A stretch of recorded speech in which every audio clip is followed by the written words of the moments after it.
நேயர்கள் அனைவருக்கும் இனிய அன்பு வணக்கம் அப்படின்னு சொல்லிட்டு இப்போ நம்ம என்ன நிகழ்ச்சி கேட்க போறோம் அப்படின்னு பார்த்தீங்கன்னா சாதனை தமிழன். அதாவது சாதனை புரிந்த ஒருத்தரை பத்தி தான் இன்னைக்கு நம்ம பார்க்க போறோம். அது யாரு அப்படின்னு நீங்க எல்லாரும் யோசிக்கிறீங்களா? கண்டிப்பா நான் இப்போ சொல்ல மாட்டேன். இன்னைக்கு நம்ம சாதனை தமிழர் நிகழ்ச்சியில யாரை பத்தி சொல்ல போறேன் அப்படின்னு பாத்தீங்கன்னா, அதாவது நடிகர் விஜய். இவரை பத்தி தான் சொல்ல போறேன். நடிகர் விஜய் அப்படின்னு சொன்னோடனே நம்ம ஞாபகத்துக்கு வருது என்னன்னு பாத்தீங்கன்னா, இளைய தளபதி. இதுதான் எல்லாரும் ஞாபகத்துக்கு வரும். ஏன்னா ஒரு நடிகர்களுக்கும் ஒரு ஹிண்ட்ஸ் வச்சிருக்கோம் இல்லையா, நம்ம அப்படிதான் அவங்கள சொல்லிட்டு இருப்போம். ஸோ இன்னைக்கு அவரை பத்தி தான் நம்ம பார்க்க போறோம். விஜய் அவரோட கடந்து வந்த பாதை, அவர் எப்ப நடிக்க வந்தாரு, அவருடைய திரைப்படத்துறை அனுபவம் என்ன, அவர் வாங்கிய விருதுகள் என்ன, இதெல்லாம் தான் நான் உங்களுக்கு சொல்ல போறேன். சரிங்க, நான் விஜய்னு சொல்லிட்டு இருக்கேன் இல்லையா, அவர் நடிகர் ஆனதுக்கு பிறகுதான் அவரோட பெயர் விஜய். ஆனா அவரோட பெயர் என்னன்னு பாத்தீங்கன்னா ஜோசப் விஜய் தான் அவரோட முழு பெயர். இவரோட அப்பா யாருன்னு பாத்தீங்கன்னா எஸ் சந்திரசேகர் தான். இவங்களோட அம்மா சோபனா. இவரோட தந்தை பாத்தீங்கன்னா இவர் ஒரு திரைப்பட இயக்குனர். நம்மளோட விஜய் பாத்தீங்கன்னா அவரோட அப்பாவோட படத்துல ஆரம்ப காலகட்டத்துல நடிச்சிட்டு இருந்திருக்காருங்க. அதுவும் இல்லாம இவரோட ரசிகர்கள் எல்லாருமே இவர் இளைய தளபதின்னு சொல்லி தான் சொல்றாங்க. அது இல்லாம பாத்தீங்கன்னா இப்ப நம்மளோட திரைப்பட துறையில அவர் ரொம்பவுமே அளவுக்கு அதிகமான படங்கள் நடிச்சு, அதாவது எல்லாரோட மக்களோட மனங்களில் இடம் பெற்றதுனால அவர் ஒரு சாதனை தமிழனா கூட ஆயிட்டாரு. அது இல்லாம இப்போ இவரோட நடிப்பு எல்லாருமே எதிர்பார்த்துட்டு இருக்கோம் இல்லையா, அடுத்து என்ன படங்கள் வரப்போகுது அப்படின்னு ஒரு டாப் மோஸ்ட் ஹீரோல நம்மளோட விஜயும் ஒரு ஆளா வந்துட்டாரு.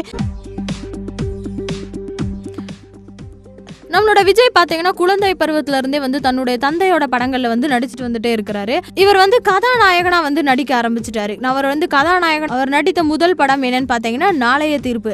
அதுக்கப்புறம் தன்னோட தந்தையோட இயக்கத்துல கதாநாயகனா பல படங்கள்ல நடிச்சிருக்கிறாரு. அது இல்லாம பாத்தீங்கன்னா அந்த காலகட்டத்துல அஜித் விஜய் அப்படின்னு சொல்லி மோதிக்கொண்டு இருக்க காலகட்டத்துல விஜய் நிறைய படங்கள் நடிச்சு, அது இல்லாம நம்ம விஜய் பாத்தீங்கன்னா ஏகப்பட்ட படங்கள் நடிச்சு, அதிலே காதல் படங்களா இருக்கட்டும், எல்லா படத்தையும் மக்களுக்கு ரொம்ப பிடித்த மாதிரியா தான் நடிச்சிருக்காரு. சரிங்க, நம்ம விஜய் என்ன மாதிரியான விருதுகள் வாங்கியிருக்காரு, அது இல்லாம அவர் வேற என்ன மாதிரியான வேலைகள்லாம் செஞ்சுட்டு இருந்தாரு அப்படிங்கறதெல்லாம் நம்ம தொடர்ந்து பார்க்கலாம்.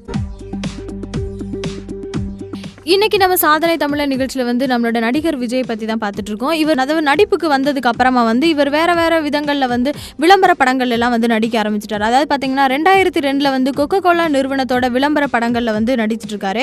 அது இல்லாம 2010 ஆகஸ்ட்ல இருந்து பாத்தீங்கன்னா ஜோஸ் ஆலுகாஸ் நகைக்கடையோட விளம்பரங்கள்ல நடிக்க வந்துட்டாரு.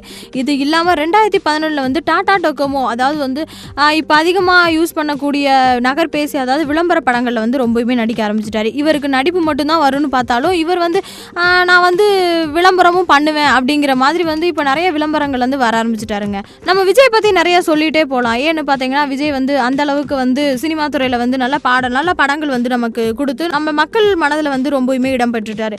அது இல்லாமல் நம்மளோட விஜய் அடுத்து அவர் நடித்த படங்களில் என்ன மாதிரியான விருதுகள் வாங்கியிருந்தாரு, அதாவது இப்போ நம்மளோட விஜய் பற்றி தான் நான் உங்களுக்கு நிறைய விஷயங்கள் சொல்லிட்டு இருந்தேன். அது இல்லாமல் பார்த்தீங்கன்னா அவர் நடித்த படங்களில் என்ன மாதிரியான விருதுகள் வாங்கியிருக்காரு அப்படிங்கிறத நான் இப்போ சொல்கிறேன் உங்களுக்கு. அவர் 1998ல் காதலுக்கு மரியாதை அப்படிங்கிற படத்துக்கு சிறந்த நடிகர் விருது வாங்கியிருக்காரு. அது இல்லாமல் 2005ஆம் ஆண்டு திருப்பாச்சி படத்தில் அவர் ஒரு சிறந்த நடிகருக்கான விருது வாங்கியிருக்கிறாரு. இவர் எல்லா படமும் நல்லா தானங்க நடிக்கிறாரு, ஆனாலும் ஏன் ஒரு சில படங்களுக்கு மட்டும் கிடைக்குதுன்னு எனக்கு தெரியல.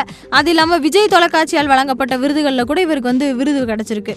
ஆனாலும் நிறைய விருதுகள் இவர் வாங்கியிருந்தால் கூட நாளைய சூப்பர் ஸ்டார் அப்படின்னு சொல்ற அளவுக்கு விஜய் பேச ஆரம்பிச்சுட்டாங்க. ஆனாலும் அது எனக்கு தெரியல, என்னை யாரும் தப்பா எடுத்துக்காதீங்க, நான் தான் சொன்னேன் அப்படின்னு சொல்லிட்டு. திரைப்பட விருதுகள், அதாவது இந்த ஆண்டின் கேளிக்கையாளர், அதாவது போக்கிரி படம் மற்றும் அழகிய தமிழ் மகன் படத்துக்கு இவர் விருது வாங்கியிருக்கிறாரு. 2007ஆம் ஆண்டு இவர் விருது வாங்கியிருக்கிறாரு. 2009ஆம் ஆண்டு வேட்டைக்காரன் படத்துல பாத்தீங்கன்னா விருப்பமான நாயகன் அப்படிங்கிறதுக்காக இவர் பட்டம் வாங்கியிருக்காரு, அதாவது விருது வாங்கியிருக்கிறாரு. இந்த ஆண்டின் கேளிக்கை நாயகன் நண்பன் படம் மற்றும் துப்பாக்கி படம் 2012ஆம் ஆண்டு அதுக்காக இவர் விருது வாங்கியிருக்காரு. விருப்பமான நாயகன் அப்படிங்கிறது விருது பாத்தீங்கன்னா துப்பாக்கி படத்திற்காக 2012ஆம் ஆண்டு விருது வாங்கியிருக்காரு. இதை தொடர்ந்து இவர் நிறைய விருதுகளும் வாங்கியிருக்காரு. அது இல்லாமல் விஜய் நடித்த சில படங்களுக்கு சில விருதுகள் கிடைச்சிருக்கு. அது என்னென்ன படங்கள் அப்படின்னு பார்த்தீங்கன்னா கில்லி படம் 2004ஆம் ஆண்டு வெளிவந்த கில்லி படத்துக்கு சென்னை கார்ப்பரேட் கிளப் சிறந்த நடிகருக்கான விருது அவருக்கு கொடுத்துருக்காங்க. அது இல்லாமல் அதே கில்லி படத்துக்கு தான் தினகரன் சிறந்த நடிகர் விருது கொடுத்துருக்காங்க. ஃபிலிம் டுடே சிறந்த நடிகர் விருது 2004ஆம் ஆண்டு அவருக்கு கிடைச்சிருக்கு. பொது சேவை அறிவிப்பு 2005ஆம் ஆண்டுக்கு இவருக்கு வெள்ளி விருது கிடைச்சிருக்கு. அது இல்லாமல் இவர் நடித்த இன்னொரு படம் என்னன்னு பார்த்தீங்கன்னா போக்கிரி 2007ஆம் ஆண்டு வெளிவந்த இந்த போக்கிரி படத்திற்கு வந்து தமிழின் சிறந்த நடிகருக்கான அமிர்தா மாத்ருபூமி விருது கூட இவருக்கு அந்த போக்கிரி படத்திற்காக கிடைச்சிருக்கு. அது இல்லாம அதே போக்கிரி படத்திற்கு பாத்தீங்கன்னா சிறந்த நடிகருக்கான இசை அருவி தமிழ் இசை விருது வந்து கிடைச்சிருக்கு. வேட்டைக்காரன் 2009ஆம் ஆண்டு வெளிவந்த படத்திற்கு வந்து சிறந்த நடிகருக்கான இசை அருவி தமிழிசை விருது வந்து கிடைச்சிருக்கு.